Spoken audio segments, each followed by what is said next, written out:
is this a fact that probably Mossad had planted their agents within the certain elements who were probably responsible for the shaheeds, جو ان کی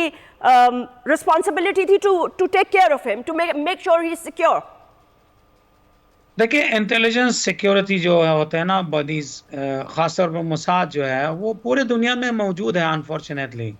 مگر again and again آپ لوگ جس طرح فرما رہے تھے کہ جی گرفتاری ہوئے تو ہم نے سنا ہی نہیں، نہ ہم نے پڑھا. اگین وہی ویسٹرن میڈیا والے ہمیں بتا رہے ہیں کہ گرفتاریاں ہو رہا ہے وغیرہ، نہ ہم نے دیکھا ہے، نہ آفیشیل لوگوں نے اس چیز کو تصدیق کیا، نہ ہمارا کہ نیٹ ورک جو ہمارا انفارمیشن ہے اپنے دوستوں کے ساتھ یا سپاہ کے ساتھ یا یہاں کو آفیشیل کو اس بات کو تصدیق کر رہے ہیں. ہاں اس میں ہوتا ہے کہ جی بھائی آپ نے انویسٹیگیشن تو کرنی ہے نا، تو ہر بندہ کو سے بھی پوچھنا چاہیے. میری اپنے آبزرویشن ہے کہ مجھے ریکارڈ کرنا چاہیے، دوسرے لوگوں کا جو آبزرویشن ہے کہ اس کا ریکارڈ کرنا چاہیے. لیکن جس طریقے سے یہ پورٹریٹ کیا جا رہا ہے کہ جی بھائی وہاں گرفتاریاں ہو رہی ہے، وہاں پتہ نہیں کہ کس کو ایجنٹ بنایا ہے.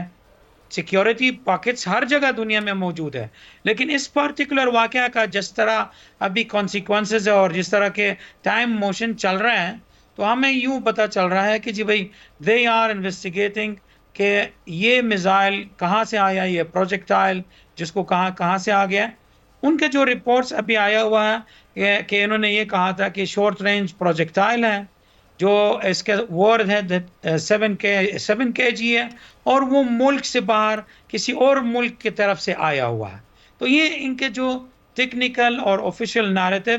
جو میری آبزرویشن ہے نا اس میدان کو دیکھ کر وہ زیادہ لاجیکل ہے. یعنی مطلب میرے کہنے میں کہ جو رپورٹ انہوں نے دیا ہے وہ مجھے زیادہ لاجک اور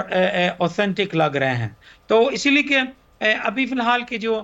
ٹیکنیکل ٹیمز ہے کہ دونوں طرف سے، حماس کی طرف سے اور یہاں کا ایران کی طرف سے، ان کا سیشنز ہوگا، ان کا میٹنگز ہوں گے، اور اب ضرور دن بدن کے مطلب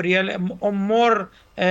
سین کلیئر ہوگا. ہمیں صرف ایک بات کو پتہ ہے اور کنفرم ہے کہ یہ جرم ہے، اسرائیل اس کے پیچھے ہے اور وہ اس جرم سے کبھی نہیں بھاگیں گے. سبسکرائب کریں اور بیل دبائیں تاکہ کوئی خبر رہ نہ جائے.